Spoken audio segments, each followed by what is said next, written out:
నామంలో కూడి వచ్చిన ప్రతి ఒక్క వందనములు. దేవుడు అనుగ్రహించినటువంటి గొప్ప మహాకృపను బట్టి మనందరము ఇప్పుడు ఏకంగా కూడుకొని మరి దేవుడు మన కొరకు నియమించినటువంటి అమూల్యమైన మాటలు వినుటకు కూర్చుని ఉన్నాం. మరి ఈరోజు మనము వినబోయేటువంటి వాక్యము, దేవుడు మనకు తెలియజేయబోయేటువంటి వాక్యము ఏంటి అని అంటే, ఆత్మీయులకు ఉండవలసినటువంటి బుద్ధి. ఆత్మీయులు అనంటే క్రైస్తవులు, దేవునిని నమ్ముకున్నటువంటి వారు, క్రీస్తే దేవుడు అని అనుకున్నటువంటి వారికి ఉండవలసినటువంటివి మనము ఈరోజు గమనిద్దాం.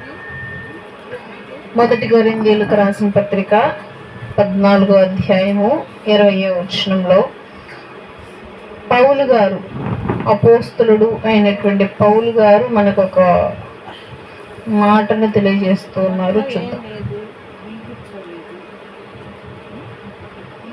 1 కొరింథీయులకు రాసిన పత్రిక 14వ అధ్యాయము 20వ వచనం. సహోదరులారా, మీరు బుద్ధి విషయమై పసిపిల్లలు కాక దుష్టత్వము విషయమై శిశువులుగా ఉండుడి, బుద్ధి విషయమై పెద్దవారులై ఉండుడి. బుద్ధి విషయమై అంటే జ్ఞానం విషయంలో పెద్దవాళ్ళలాగా ఉండాలంట. ఎవరికైనా దుష్టత్వం అంటే ఎవరికైనా కీడు చేసే విషయంలో పసిపిల్లల్లాగా ఉండాలంట. అర్థం ఏంటి? మనము ఎప్పుడైనా ఏదైనా దేన్నైనా గురించి ఆలోచించేటప్పుడు, ఏదైనా చెయ్యాలి అనుకునేటప్పుడు, ఎవరికైనా కీడు చేయాలన్నా మేలు చేయాలన్నా ఇట్లాంటి ఆలోచనలు కలిగి ఉన్నప్పుడు దేవాది దేవుని దగ్గర మనము చేసే పొరపాట్లు కానీ పాపాలు కానీ వీటిలో ఎక్కడైనా సరే బుద్ధి విషయంలో మనం పెద్దవారిలాగా ఆలోచించాలంట. ప్రతిదీ పెద్దవారిలాగా ఆలోచించి నిర్ణయాలు తీసుకోవాలి బుద్ధి విషయంలో. అయితే మనం చేసేటువంటి కార్యాలు, మనం ఏం పని చేసినా సరే ఎదుటివారికి హాని పాపము చేసే విషయంలో మాత్రం పసిపిల్లలాగా ఉండాలంట. పసిపిల్లలు ఎప్పుడైనా మనం గమనిస్తే, మనం 1 నిమిషం కొడితే కూర్చొని ఏడుస్తారు, మళ్ళీ తర్వాత మన దగ్గరికే వస్తారు. ఎందుకు? వీళ్ళు కొట్టారు అని చెప్పి పగా పెంచుకోలేరు, వాళ్ళు దాన్ని గుర్తుంచుకోరు. కొట్టారు, ఏడ్చేశారు, అయిపోయింది అంటే మర్చిపోయే తత్వం ఎక్కువగా ఉంటుంది పిల్లలు. సో మనం ఏ విధంగా ఉండాలి ఆత్మీయులు అని, ఏ విధంగా ఉండాలి అని అంటే, సహోదరులారా, మీరు బుద్ధి విషయమై పసిపిల్లలు కాక దుష్టత్వము విషయమై శిశువులుగా ఉండుడి, బుద్ధి విషయమై పెద్దవారులై ఉండుడి. క్రైస్తవులు అనబడేటువంటి మనము బుద్ధి విషయమై పెద్దవారిలాగా ఆలోచించాలి. ఎవరికైనా దుష్టత్వం, ఏదైనా పనిలో ఎవరికైనా కీడు తలపెట్టాలి అనే ఆలోచన కలిగినా, మనకి ఎవరైనా కీడు తలపెట్టినా, మనం తిరిగి ఏదైనా చేయాలన్న ఆలోచన కలిగినా, అప్పుడు ఎలా ఉండాలంటే మనం పసిపిల్లలాగా ఉండాలంటే, పసిపిల్లలు ఏం చేస్తారు? క్షమించి వదిలేస్తారు, వాటిని ఏమి పట్టించుకోరు అనమాట.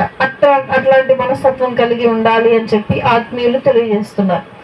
మళ్ళీ హెబ్రీయులకు రాసిన పత్రికలో ఇంకొక మాట అంటూ ఉన్నారు అపోస్తలుడైనటువంటి పౌలు గారు. చూద్దాం. హెబ్రీయులకు రాసిన పత్రిక 11వ అధ్యాయము 27వ వచనం. హెబ్రీయులకు రాసిన పత్రిక 11వ అధ్యాయము 27వ వచనం.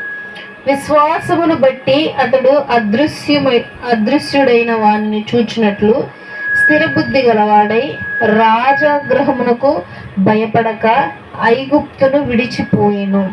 తొలిచూలు పిల్లలను నాశనము చేయువాడు ఇజ్రాయేలీలను ముట్టకుండా నిమిత్తము అతడు విశ్వాసమును బట్టి పస్కాను రక్షణ ప్రోక్షణను ఆచారమును ఆచరించెను. విశ్వాసమును బట్టి వారు పొడి నేల మీద నడిచినట్లు ఎర్ర సముద్రంలో బడి నడిచిపోయిరి, ఐగుప్తులు అలాగ చేయిచు మునిగిపోయిరి. ఇక్కడ ఐగుప్తు దేశమును ఇజ్రాయెల్ దేశమును చెప్తూ ఉన్నారు. ఐగుప్తు దేశము ఇజ్రాయెల్ దేశమును గూర్చి రెండింటిని విభేదించి చూపిస్తున్నారు. ఇజ్రాయిలేమో దేవుని యందు విశ్వాసం ఉంచి తలుపులకి రక్తాన్ని రాస్తారు అనమాట. ఎగ్జాంపుల్గా ఇజ్రాయేలీలు ఐగుప్తు దేశంలో బానిసలుగా ఉండేవారు. తర్వాత దేవుడు ఐగుప్తు దేశానికి రాజప్పుడు ఫరో, అప్పుడు ఇజ్రాయేల్కి తరపున మోషేని పంపించి నా ప్రజల్ని ఇంక విడిపించి 500 సంవత్సరాల నుండి వీరి చేత నువ్వు గొడ్డు చాకరీ చేయించుకుంటున్నావు, ఇంక వద్దు చాలు, నా ప్రజల్ని తిరిగి పంపించే అని చెప్పి ఒక మనిషిని మధ్యవర్తిగా పంపిస్తే ఫరో రాజు పంపను అని అంటాడు. అప్పుడు దేవుడు 10 తెగులు రప్పిస్తాడు అక్కడ. ఆ 10వ తెగులు లాస్ట్ తెగులు మరణ తెగులు అనమాట. ఆ తెగులు ప్రతి ఇంటికి వెళ్ళి ఫస్ట్ పుట్టినటువంటి బిడ్డని చంపేస్తుంది. ఆ తెగులు మగబిడ్డవని ఆడబిడ్డవని ఫస్ట్ పుట్టినటువంటి బిడ్డ చనిపోతారు. అయితే ఈ ఫస్ట్ పుట్టినటువంటి బిడ్డ చనిపోయే క్రమం ఫరో వాళ్ళ కుటుంబంలో కూడా చనిపోతారు అలాగే. అయితే ఈ ఐగుప్తు దేశంలోనే ఇజ్రాయేలు కూడా ఉన్నారు కాబట్టి దేవాది దేవుడు అంటాడు, మరణ దూత రాత్రవగానే ప్రతి ఇంటికి వస్తుంది కాబట్టి మీ ఇంటికి రాకుండా ఉండాలి అని అంటే మీ ఇంటికి తలుపున ఒక గొర్రెను బలివ్వండి, ఒక మేకను బలివ్వండి. ఆ రక్తాన్ని తీసుకొని తలుపుకి ఒక సింబల్ వేయాలన్నమాట. ఒక సిలువు సింబల్ వేశారు. అప్పుడు సిలువు లాగా ఒక దాన్ని ఏమంటారంటే ఒక రెల్లు లాంటిది కొమ్మ తీసుకొని దాన్ని సిలువు ఆకారంలో వేయండి ప్రతి ఇంటికి. ఇజ్రాయేలీలు అనబడే ప్రతి ఇంటికి ఏ ఇంటికైతే ఆ యొక్క గుర్తు ఉంటుందో ఆ మరణ దూత ఆ గుర్తుని చూసి పక్కకి వెళ్ళిపోద్దంట. అంటే ఆ ఇంట్లో వారిని ఏమీ చేయకుండా తెల్లవారేసరికల్లా ఏ ఇంటికైతే గుమ్మానికి గుర్తు ఉందో ఆ ఇల్లంతా సురక్షితంగా ఉన్నారు, బిడ్డలంతా బాగున్నారు. ఏ ఇంటికైతే గుర్తు లేదో ప్రతి ఒక్కరి కుటుంబంలో తొలిచూలు బిడ్డ, మొట్టమొదటి బిడ్డ చనిపోయింది. పశువుల్లో కూడా మొట్టమొదటి పశువు చనిపోయింది. అయితే ఇక్కడ ఇజ్రాయేలీల్ని, ఐగుప్తు దేశంలో ఉన్నటువంటి ఇజ్రాయేలీల్ని ఇక్కడ హెబ్రీల్ పత్రికలో ఈయన జ్ఞాపకం చేస్తా ఉన్నాడు. వాళ్ళ విశ్వాసము గొప్పది. తర్వాత ఇజ్రాయేలీల్ని దేవుడు ఫరో వెళ్ళిపోమని చెప్తాడు. వెళ్ళిపోండి, మా ప్రదేశం అంతా ప్రాంతం అంతా నాశనం చేస్తారు మీరు అని చెప్పి పంపించేస్తారు. వాళ్ళు చాలా మైళ్ళ, ఒక 100 మైళ్ళ దూరం దాకా వెళ్ళిపోయేసరికి మరలా మనసు మార్చుకుంటాడు ఫరో. మరలా మనసు మార్చుకొని మరలా సైన్యాన్ని పంపిస్తాడు. వెళ్ళి ఆ జనాన్ని మొత్తం మళ్ళీ వెనక్కి తీసుకురండి అని చెప్పి మళ్ళీ ఈ జనం పరిగెత్తుకుంటే వాళ్ళ వెనకాల వెళ్తుంది. అప్పుడు ఇజ్రాయేలీలకి ముందు ఎర్ర సముద్రము అడ్డుగా నిలుస్తుంది. ఎర్ర సముద్రం ముందు వెనకేమో ఐగుప్తీయులు. ఈ ఇద్దరి మధ్యలో ఇజ్రాయేలీలు ఉంటారు. వీళ్ళిద్దరు మధ్యలో ఇజ్రాయేల్ నుండి భయపడతా ఉంటే దేవాది దేవుడు అప్పుడు ఎర్ర సముద్రాన్ని మధ్యకి చీల్చి ఇజ్రాయేల్ని అటువైపు తీసుకెళ్లి మరలా సముద్రాన్ని మూయటం జరుగుతుంది. ఈ సముద్రాన్ని మూసే క్రమంలో ఐగుప్తీయుల సైన్యము ఆ సముద్రంలోకి దిగుతారు. మూసే టైంలో వాళ్ళు సముద్రంలో నడి మధ్యలో ఉంటారు, వాళ్ళు మునిగిపోవటం జరుగుతుంది. సో వాళ్ళ విశ్వాసం ఏంటి అంటే రాజు ఆజ్ఞను పాటించటం. వారి విశ్వాసము క్రూరత్వమునకు దారి తీసింది కనుక వారి ప్రాణాలు పోగొట్టుకున్నారు. ఇజ్రాయేలీలు దేవుని బట్టి విశ్వాసం ఉన్నారు కనుక వారు బ్రతకటం జరిగింది, వారు కనాను దేశం వెళ్ళటం జరిగింది. కనుక మనము ఏ విశ్వాసం కలిగి ఉన్నామో కూడా గమనించాలి. క్రైస్తవులము అనబడేటువంటి మనము ఏ విశ్వాసం కలిగి ఉన్నాం? దేవుని చిత్తానుసారమైన విశ్వాసం కలిగి ఉన్నామా? దేవుడు చెప్పే విషయాన్ని చుట్టూచా తప్పకుండా పాటిస్తూ దేవుడు చెప్పేదే చేస్తూ విశ్వాసులుగా ఉన్నామా? లేదు అని అంటే అవిశ్వాసులుగా మనకిష్టం వచ్చింది చేసుకుంటూ ఐగుప్తు దేశం ప్రజల్లాగా మనం కూడా ఉంటున్నాము. ఒకవేళ మనం ఐగుప్తు దేశ ప్రజల్లాగా ఉంటే మనం కూడా వారికి వలె శిక్షను అనుభవించాల్సిందే. తర్వాత ఇంకొక వచనం చూద్దాం. మత్తయి సువార్త 25వ అధ్యాయము 4వ వచనం. మత్తయి సువార్త 25వ అధ్యాయము 4వ వచనం. బుద్ధిగల వారు తమ దివిటీలతో కూడా సిద్ధలలో నూనె తీసుకొని పోయిరి. ఇక్కడ బుద్ధి కలిగినటువంటి కన్యకులు, బుద్ధి లేనటువంటి కన్యకులు దీపాలు పట్టుకొని దీపాల్లో నూనె పోసుకొని, కొన్ని బుద్ధి కలిగినటువంటి కన్యకులేమో ఇంకొంచెం ఎక్స్ట్రా బుడ్డిలో నూనె పట్టుకున్నారు. బుద్ధి లేని కన్యకులు ఓన్లీ బుడ్డిలో నూనె పోసుకొని దీపం వెలిగించుకొని వెళ్ళిపోయారు. కొంచెం సేపటికి తలుపు తెరవబడలేదు అనమాట. పెండ్లికి తలుపు తెరవబడకపోయేసరికి బయట కూర్చొని ఉన్నారు ఈ బుద్ధి లేని కన్యకులు. ఏడుగురు 14 మంది కూర్చొని ఉంటే తర్వాత ఎప్పటికో చాలా సేపటికి పెళ్లి కుమారుడు తలుపు తీశాడు. తలుపు తీసిన వెంటనే తలుపు తీసే టయానికి తలుపు తీస్తున్నాడు అని చెప్పి ఒక అనౌన్స్మెంట్ ఇస్తారనమాట. ఇంకో 10 నిమిషాల్లో పెళ్లి కొడుకు తలుపు తీయబోతున్నాడు అని చెప్పి. ఆ అనౌన్స్మెంట్ వచ్చిన వెంటనే బుద్ధి లేని కన్యకలు చేతిలో ఉన్నటువంటి బుడ్డల నూనె అయిపోయింది, ఆరిపోయింది దీపం. వెంటనే వేరే పక్కన స్త్రీల దగ్గరికి వెళ్ళమ్మా, మీ దగ్గర ఆల్రెడీ కొంచెం ఎక్స్ట్రా తెచ్చుకున్నారు కదా నూనె, అది ఇవ్వండి మాకు, మా దీపం ఆరిపోయింది అని అన్నాడు. లేదు, మాది కూడా ఆరిపోవచ్చింది, ఈ నూనె పోసుకొని మళ్ళీ మేము వెలిగించుకోవాలి, అయినా అది అయిపోతుంది, తొందరగా ఉండదు ఎక్కువసేపు అని చెప్పి. లేదా నీకు ఆ తెలివి జ్ఞానం లేదా, ఎందుకు నువ్వు తెచ్చుకోలేదు అని చెప్పి మిగతా వాళ్ళు ఇవ్వరు. సరే, దూరంగా కొట్టు కనిపిస్తుంది కదా, అక్కడికి వెళ్ళి కొనుక్కొని రండి, అంతలో ఇంకా 10 నిమిషాలు ఉంది కదా తలుపు తెరవటానికి అని అంటారు. ఈ 7 ఏం చేస్తారు, కొట్టుకు వెళ్తారు అనమాట కొనుక్కోవటానికి నూనెని. పరిగెత్తుకుంటూ వెళ్తారు. వెళ్ళి కొనుక్కొని వచ్చేసరికి ఈ బుద్ధి కలిగినటువంటి 7 కన్యకులకి తలుపు తెరవబడుతుంది. వాళ్ళు వెళ్ళిపోతారు, తలుపు మోయబడింది. వీళ్ళు కొనుక్కొని నూనె తీసుకొని వచ్చేసరికి తలుపు మోయడం జరుగుతుంది. అంటే ఆలస్యం జరిగింది అక్కడ. మనం కూడా మన జీవితంలో, మన పరిస్థితుల్లో, మన భక్తి క్రమంలో ఆలస్యం అనేది జరగకూడదు. ఆలస్యం అనేది ఎప్పటికీ జరగకూడదు. మనము దేవుని యందు భక్తిగా ఉండాలన్నా, విశ్వాసంగా ఉండాలన్నా, ప్రేమ కలిగి ఉండాలన్నా ఇవన్నీ మనం ముందే చేయాలి. ప్రార్థించాలి అన్నా ఇప్పుడే చేయాలి. మన పాపాలను ఒప్పుకోవాలి అన్నా ఇదే సమయం. ఈ సమయం పోతే మళ్ళీ రాదు.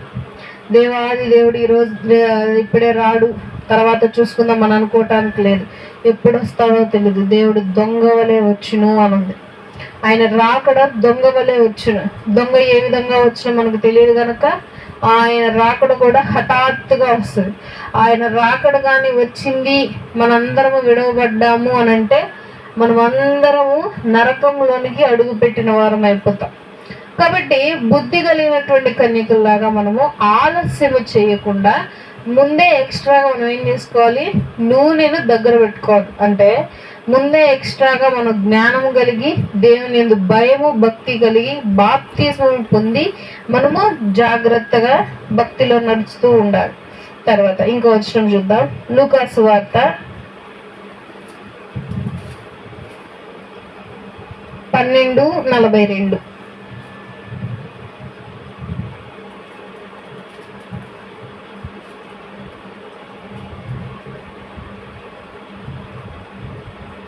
లూకా సువార్త 12:42. ప్రభు ఇట్లనెను, తగిన కాలమున ప్రతివానికి ఆహారం పెట్టుటకు యజమానుడు తన ఇంటి వారి మీద నియమించినట్టు నమ్మకమైన బుద్ధిగల గృహ నిర్వాహకుడెవడు?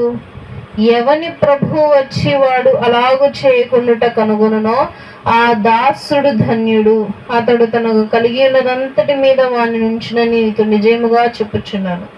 అయితే ఆ దాసుడు నా యజమానుడు వచ్చుట ఆలస్యము చేయుచున్నాడని తన మనస్సులో అనుకొని దాసులను దాసీలను కొట్టి తిని త్రాగి మత్తుగా ఉండి సాగితే, వాడు కనిపెట్టిన దినములోను ఎరుగని గడియలోను ఆ దాసుని యజమానుడు వచ్చి వాని నరికించి అపనమ్మకస్తులతో వానికి పాలు నియమించును.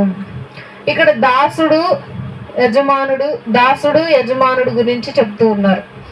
ఏంటి దాసుడు యజమానుడి గురించి అని అంటే, యజమానుడు దాసుడికి గృహాన్ని అప్పగించి, ఇంటి వారిని గృహాన్ని అప్పగించి వెళ్తాడు.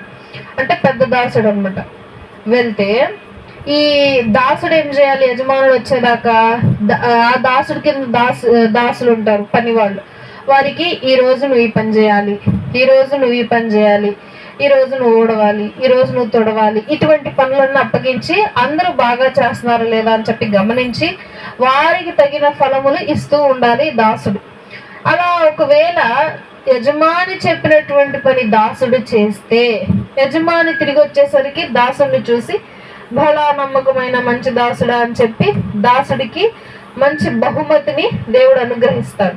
అదే ఒకవేళ ఆ దాసుడు యజమాని చెప్పినటువంటి పని చేయకుండా ఉన్నటువంటి పని వాళ్ళందరినీ కొట్టి యజమానుడు సంపాదించినటువంటి తిండిని తింటూ చక్కగా తాగుతూ మత్తులో తేలుతూ, యజమానుడు ఇప్పుడు రాడులే ఎప్పుడో వస్తాడులే అని చెప్పి ఆలోచన కలిగి ఉంటే, యజమానుడు గడియ కాని గడియలో, నిమిషం కాని నిమిషాల్లో, రోజులు కాని రోజుల్లో త్వరగా వస్తాడు. త్వరగా వచ్చి వెంటనే యజమానుడు దాసుడు చేసినటువంటి పనికి యజమానుడు శిక్షను విధిస్తాడు అని చెప్పి ఇక్కడ ఉపమానం యేసుక్రీస్తు ప్రభువారు చెప్తూ ఉన్నారు. కనుక సమయం ఇప్పుడే లేదు, సమయం ఇంకా ఉన్నది అని చెప్పి ఎప్పుడు మనం ఆలోచన చేయకూడదు. సమయం ఎప్పుడు ఉన్నదో ఎలాగుంటుందో దేవాది దేవునికి తప్పితే ఏ మానవుడికి తెలియదు. కాబట్టి మనము అటువంటి దాసుల వలె కాకుండా మనము బుద్ధి కలిగినటువంటి దాసులుగా మనము మార్చుకొనుటకు ప్రయత్నించాలి. తర్వాత ఇంకో వచనం చూద్దాం. 1 తిమోతేయులకు రాసిన పత్రిక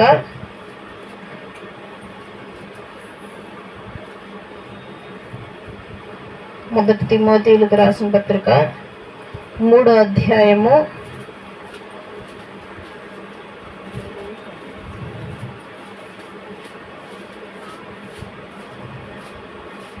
1 తిమోతేయులకు రాసిన పత్రిక 3వ అధ్యాయము 2వ వచనం. అధ్యక్షుడగువాడు నిందారహితుడును ఏకపత్ని పురుషుడును మితానుభావుడును స్వబుద్ధి గలవాడును మర్యాదస్తుడును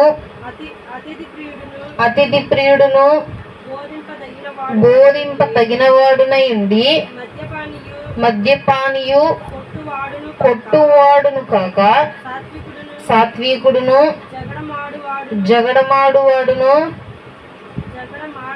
జగడమాడని వాడును ధనాపేక్ష లేనివాడునై సంపూర్ణ మాన్యత కలిగి తన పిల్లలను స్వాధీనపరుచుకొనుచు తన ఇంటి వారిని బాగుగా ఏలువాడనై ఉండవలెను. చాలు. ఇక్కడ అధ్యక్షులు అని అన్నారు. అధ్యక్షులు అంటే సంఘానికి అధిపతులు, సంఘాన్ని కాయువారు, సంఘ పెద్దలు అని అనొచ్చు. మనందరికీ అర్థమయ్యే విధంగా అయితే సంఘ పెద్దలు అని అంటారు. సంఘ పెద్దల్ని నియమించుకునేటప్పుడు ఏ విధంగా నియమించుకోవాలి, వాళ్ళలో ఏ ఏ క్వాలిటీస్ ఉండాలో పౌలు గారు ఇక్కడ చెప్పారు. ఏమేమి ఉండాలంట? ఆయనలో ఏకపత్ని వ్రతుడై ఉండాలంట. తర్వాత మద్యం తాగని వాడై ఉండాలి, గొడవలు ఆడకుండా ఉండాలి, అతిథి ప్రియుడై ఉండాలంటే ఎవరైనా ఇంటికి వస్తే వారికి ఆతిథ్యం ఇచ్చే దాంట్లో సంతోషంగా ఇవ్వాలి. ఇంకా స్వబుద్ధి గల వాడై ఉండాలి, మర్యాదగా ఉండాలి, బోధింప తగిన వాడై ఉండాలి. బోధించే తత్వం కూడా వారిలో ఉండాలంటే ఒకవేళ ఆ సంఘ కాపరి లేకపోతే సంఘ భక్తే కూర్చొని బోధించే విధంగా మారాలి. తర్వాత ఇంకా ధనాపేక్ష లేని వాడై ఉండాలి, సంపూర్ణ మాన్యత కలిగి తన పిల్లలను స్వాధీనపరుచుకొనుచు తన ఇంటి వారిని బాగుగా ఏలువాడనై ఉండాలి. తన పిల్లలంటే సంఘం మొత్తాన్ని చేరదీసుకొని సంఘం మొత్తాన్ని ఏలేవాడిగా ఉండాలంట. ఏలే గుణాలు తెలివితేటలు ఉండేవాడిని సంఘ పెద్దలుగా సంఘంలో ఎంచుకోవాలి అని చెప్పి ఇక్కడ పౌలు గారు తిమోతి గారికి కొన్ని వచనాలు చూపిస్తూ ఉన్నారు. ఇటువంటి సంఘ పెద్దలనే ఆత్మీయులు అని అంటారు. సో ఆత్మీయులుగా ఉండాలి అని అంటే ఇటువంటి క్వాలిటీస్ ప్రతి ఒక్కరిలోనూ ఉండాలి. సంఘ పెద్దలు అవ్వాలి అనన్నా ఇటువంటి క్వాలిటీస్ ఖచ్చితంగా ఉండాలి. తర్వాత 1 రాజుల గ్రంథము 1 కింగ్స్ 1 రాజుల గ్రంథము 3వ అధ్యాయము 7వ వచనం. 1 రాజుల గ్రంథము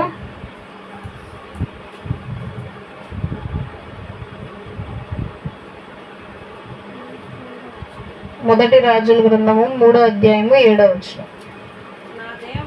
నా దేవా యెహోవా, నీవు నా తండ్రి అయిన దావీదుకు బదులుగా నీ దాసుడనైన నన్ను రాజుగా నియమించి ఉన్నావు. అయితే నేను బాలుడను, కార్యము జరుపుటకు నాకు బుద్ధి చాలదు. నీ దాసుడనైన నేను నీవు కోరుకొనిన జనుల మధ్య ఉన్నాను. వారు విస్తరించి ఉన్నది, వారిని లెక్కపెట్టుటయు వారి విశాల దేశమును తనిఖీ చేయుటయు అసాధ్యము. ఇంత గొప్పదైన నీ జనముకు న్యాయము తీర్చగలవాడెవడు? కాబట్టి నేను మంచి చెడ్డలు వివేచించి నీ జనులకు న్యాయము తీర్చినట్లు నీ దాసుడనైన నాకు వివేకము గల హృదయమును దయచేయము. ఎవరు ఎంతకి మాటలు పలికేది? జ్ఞాని అయినటువంటి సొలొమోను, దావీదు గారి కుమారుడు. దావీదు చనిపోయిన తర్వాత సొలొమోను రాజు అవుతాడు. ఈ సొలొమోను చిన్న బాలుడు. సొలొమోను ప్రార్థిస్తాడు, అయ్యా దావీదు తర్వాత ఇంత గొప్ప సింహాసనం నాకు ఇచ్చావు, నీ జనులేమో లెక్కింపజాలరు, వాళ్ళున్న ప్రదేశాలు చాలా విశాలమైనవి, ఇంత గొప్ప జనానికి నేను న్యాయం తెచ్చాలి, ఏది మంచి ఏది చెడో చెప్పాలి, నాకేమో ఇవేమీ తెలీదు, నేనేమో చిన్నపిల్లాడిని, కాబట్టి నాకు తెలివిని వివేచమును అనేటువంటి హృదయాన్ని నాకు ఇవ్వు, వీళ్ళందరినీ ఏలే కృపను నాకు ఇవ్వు అని చెప్పి ప్రార్థన చేశాడు. వెంటనే దేవాది దేవుడు, అంత గొప్ప జ్ఞానవంతుడు, చుట్టుపక్కల ఏ ప్రదేశాల్లో కనిపించినటువంటి వాడిగా దేవాది దేవుడు అతన్ని మార్చాడు. అందరు రాజులు, వేరే వేరే ప్రాంతాల్లో ఉన్నటువంటి రాజులు ఆయన జ్ఞానాన్ని చూడటానికి పరిగెత్తుకొని వచ్చేవాళ్ళు. ఆయన జ్ఞానాన్ని చూసి ఆశ్చర్యపోయి ఆయనకి బహుమతులు ఇస్తూ ఉండేవాళ్ళు. సొలొమోను గారు భూప్రపంచంలో ఎవ్వరు అనుభవించినటువంటి పాపమును, లగ్జరీ లైఫ్ను అనుభవించి చనిపోయాడు. ఆయన అనుభవించే ప్రసంగి, పరమగీతములు, ప్రొవెర్బ్స్, సామెతలు ఇవన్నీ రాసి చనిపోయాడు. వీటన్నిటిలో ఒకటే అర్థమవుతుంది మనకి, వ్యర్థము వ్యర్థము వ్యర్థము, సూర్యుని క్రింద జరుగు ప్రతి కార్యము వ్యర్థము. ఎందుకనంటే నేను చూసేసాను, మొత్తం ప్రతీది చూశాను, ప్రతీది నేర్చుకున్నాను, అంతా వేస్టే ఇక్కడ అని చెప్పి ఆయన ఆ 3 గ్రంథాలు రాసి చనిపోవటం జరిగింది. అయితే మనం ఇక్కడ ఏం గమనించాలి అని అంటే, జ్ఞాని అయినటువంటి సొలొమోను గారు ఆయన చిన్నతనంలో ఆయనకి లేనటువంటి దాన్ని దేవాది దేవుని అడగటం నేర్చుకున్నాడు. మనము కూడా మనకు లేనటువంటి వాటిని దేవాది దేవుని దగ్గర అడగటం నేర్చుకోవాలి. అడుగుడి మీకు ఇయ్యబడును, తట్టుడి తెరవబడును, వెదకుడి దొరుకును. అంటే మనం ఏం చేసినా సరే దేవాది దేవుడు ఇవ్వటానికి రెడీగా ఉన్నాడు. కాబట్టి మనము మనలో లేనిది ప్రతిదీ దేవాది దేవుని అడగటానికి ముందుగా ఉండాలి. ఆత్మీయులు చేయవలసిన ప్రతి పని, మొట్టమొదటి పని అడగాలి. తర్వాత దానియేలు గ్రంథము 6వ అధ్యాయము 3వ వచనం. దానియేలు గ్రంథము 6వ అధ్యాయము 3వ వచనం.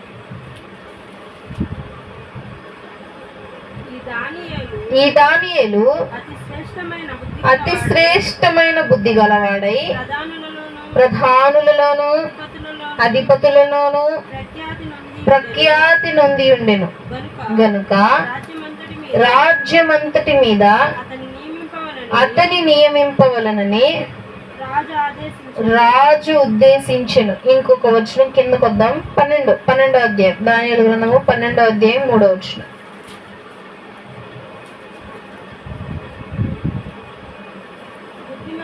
బుద్ధిమంతులైతే ఆకాశ మండములోని జ్యోతులను పోలిన వారై ప్రకాశించెదరు, నీతి మార్గమును అనుసరించి నడుచుకున్నట్లు ఎవరు అనేకులను త్రిప్పుదురో వారు నక్షత్రము వలె నిరంతరమును ప్రకాశించెదరు. చాలు. దానియేలు గారిలో ఉన్నటువంటి గుణం ఏంటి అనంటే, దేవాది దేవుణ్ణి ఎక్కడ వదలలేదు, విడిచిపెట్టలేదు. ఆయనలో ఉన్నటువంటి గుణం అదే. దేవాది దేవుణ్ణి ప్రార్థించొద్దు అని చెప్పి నెబుకద్నెజరు ఆజ్ఞ ఇస్తే, దానియేలు గారు మాత్రం యెరూషలేము వైపు కిటికీ తలుపులు తెరిచి ప్రార్థిస్తూ ఉంటే ఉన్నటువంటి కొంతమంది సైనికులు చూసి, అయ్యా నువ్వు రాసినటువంటి ఒక రాజాజ్ఞ ఏంటంటే 30 రోజుల దాకా ఏ దేవుణ్ణి పూజించకూడదు, మీకే ఏదైనా సమస్యలు కష్టాలు ఉంటే ఓన్లీ నా దగ్గరకు వచ్చి చెప్పాలని చెప్పి రాజు ఒక ఆజ్ఞ ఇస్తాడు. ఆజ్ఞను పాటించలేదు, ఆజ్ఞను పాటించడం వాళ్ళని సింహాల బోన్లో వేస్తా, శిక్ష. నీ యొక్క ఆజ్ఞను ఇక్కడ పాటించట్లేదని చెప్పి ఆ యొక్క సైనికులు వచ్చి చెప్పిన వెంటనే రాజుకు స్నేహితుడు అనమాట దానియేలు.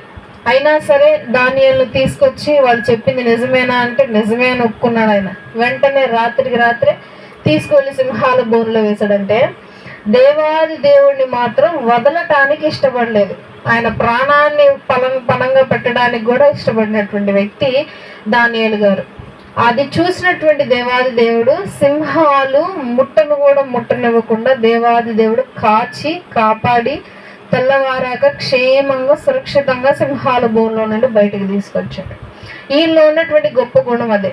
ఎన్ని కష్టాలు వచ్చినా, ఎన్ని బాధలు వచ్చినా, ఎన్ని ఇబ్బందులు వచ్చినా ఆజ్ఞను మాత్రం వదలలేదు. వీరిని బబులోనుకు చెరసాల్లో తీసుకొని వెళ్తే బానిసలుగా వీరు చాలా యవ్వనంలో ఉన్నారు, బలంగా ఉన్నారు. రాజు ఒక ఆజ్ఞ ఇస్తాడు, ఇట్లా యవ్వనంలో ఉండి బలంగా ఉన్నటువంటి వారికి మంచి మాంసం పెట్టండి, మాంసం పెట్టి బాగా ద్రాక్షారసం ఇచ్చి మంచి ఆహారం ఇచ్చి పెంచి పోషించండి, వీళ్ళు మనకి సైన్యంగా ఉపయోగపడతారు అని చెప్పి రాజు ఆజ్ఞ ఇచ్చాడు. అయితే దేవాది దేవుడు మాంసము తినకూడదని, ద్రాక్షారసము తాగకూడదని ఆజ్ఞ ఇచ్చాడు. దానియేలు గారు అప్పుడు నేను 7 రోజులు మంచినీళ్ళే తాగుతాను, ఈ 7 రోజులు మంచినీళ్ళు తాగాక నేను మిగతా వారు మాంసం తిన్న వారి కంటే బలంగాను పుష్టిగాను ఉంటాను. ఒకవేళ ఈ నీళ్లు తాగాక నేను ఇంకా బలహీనం అయిపోతే మీరు చెప్పినట్లే మాంసము ద్రాక్షారసం తాగుతానని చెప్పి అంటాడు. 7 రోజులు అందరూ గమనిస్తారు. 7 రోజులు నీళ్లు తాగినటువంటి వారు మాంసము తిన్న వారి కంటే బలంగా మారుతారు అనమాట. అంటే ఇక్కడ దానియేలు గారు ప్రతి విషయంలోనూ దేవాది దేవుడు చెప్పినటువంటి మాట వింటూ వచ్చాడు. ఆజ్ఞ ద్రాక్షారసం తాగొద్దు అనేటువంటి ఆజ్ఞను పాటించాడు ఆయన. ద్రాక్షారసానికి మాంసానికి బదులు ఉట్టి నీళ్ళే తాగి 7 రోజులు బ్రతికాడు. దేవాది దేవుడు నన్ను తప్ప నీకు వేరొక దేవుడు ఉండకూడదు, నన్ను నువ్వు విడిచిపెట్టకూడదని ఆజ్ఞ. అదే ఆజ్ఞను ఆయన పాటించాడు. సింహాల బోన్లో వేస్తా అన్నా సరే ఆయన అదే ఆజ్ఞ మీద ఉన్నాడు. సింహాల బోన్లో వేశాక కూడా అదే ఆజ్ఞ మీద ఉన్నాడు. సింహాల బోన్లో నుండి బయటకు వచ్చాక కూడా అదే ఆజ్ఞ మీద ఉన్నాడు.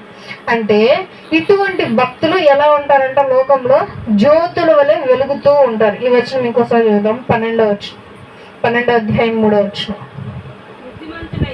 బుద్ధిమంతులైతే ఆకాశ మండలములోని జ్యోతులను పోలిన వారై ప్రకాశించెదరు, నీతి మార్గమును అనుసరించి నడుచుకొనున్నట్లు ఎవరు అనేకులను త్రిప్పుదురో వారు నక్షత్రము వలె నిరంతరమును ప్రకాశించెదరు.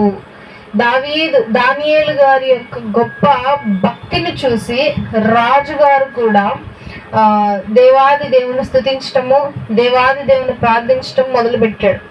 ఆయనకు గొప్ప హోదాని ఇచ్చాడు రాజ్యంలో. చాలా గొప్ప జ్ఞానవంతుడు, తెలివి కలిగిన వాడు అని చెప్పి. అయితే ఎవరైతే అనేకులు దేవుని వైపు తిప్పుతారో వారు నిరంతరము జ్యోతి వలె నక్షత్రం మెరుస్తున్నట్టు ఆ మనిషి మెరుస్తూ ఉంటాడంట. సో మనము కూడా మన ఆత్మీయ జీవితంలో మనం కూడా అలా వెలుగుతూ ఉండాలి. మన జ్యోతి ఎప్పుడు ఆరిపోకూడదు. మనం జ్యోతిగా ఉన్నప్పుడు మాత్రమే మనం ఏదైనా చేయగలం. ఒకవేళ మనం ఆరిపోతే ఎటు దిక్కు తోచక అట్లే ఉండిపోతాం. మనం ఇంతకు ముందు యేసుక్రీస్తు ప్రభువారు భూలోకానికి రాకముందు మన జీవితాలు అలాగే ఉన్నాయి. మనలో వెలుగు లేదు, చీకటి మాత్రమే ఉంది. ఆ చీకటిలో అటు ఇటు వెళ్ళలేక, అటు ఇటు తాళలేక అక్కడే నిల్చుని ఉన్నాం. అప్పుడు యేసుక్రీస్తు ప్రభువారు భూలోకానికి వచ్చి మన కొరకు రక్తాన్ని ప్రోక్షించి శిలువయాగాన్ని జరిగించి ప్రతి ఒక్కరికి వెలుగును అనుగ్రహించాడు. అందుకే దేవాది దేవుడు ఏమంటాడు, నేనే మార్గమును సత్యమును జీవమును వెలుగునై ఉన్నాను అని. ఆయన వెలుగు మనకి ఇచ్చాడు కనుక మనం ఇప్పుడు కదులుతూ ఉన్నాం అన్నమాట. జీవ మార్గం ఏదో చూస్తున్నాము, మరణకరమైన మార్గం ఏదో చూస్తున్నాము. దేవుని వైపు ఎలా వెళ్ళాలో చూస్తున్నాము, దేవుని దాటి ఎలా వెళ్ళాలో చూస్తూ ఉన్నాం. కాబట్టి దేవాది దేవుడు వెలుగునైతే మనకి ఇచ్చేసాడు. ఈ వెలుగును మనం ఏం చేయాలంటే కాపాడుకోవాలి. ఈ వెలుగు ఏ గాలికి ఆరిపోకుండా, ఏ దుష్టుడికి ఆరిపోకుండా, మనంతటిగా మనం ఈ వెలుగుని ఆరిపోజేయకుండా దీనిని మనము కాపాడుకుంటూ ఉండాలి. కరెంటు పోతే మన ఇంట్లో దీపం పెడతాం, గాలి ఏమీ రాకుండా చుట్టూ ఏదన్నా క్లోజ్డ్గా పెట్టుకుంటాం. అందరికి ఇల్లు మొత్తం కనిపించేటట్టుగా ఒక టేబుల్ మీద ఎత్తుగా పెడతాం. ఎందుకు? ఈ వెలుగు కరెంటు వచ్చేదాకా మనకు ఉపయోగపడాలి. అదే ఒకవేళ గాలికి రెక్లెస్ గా మనం పెడితే అది ఆరిపోతా ఉంటుంది. ఆరిపోతే మనకు ఉపయోగం లేదు.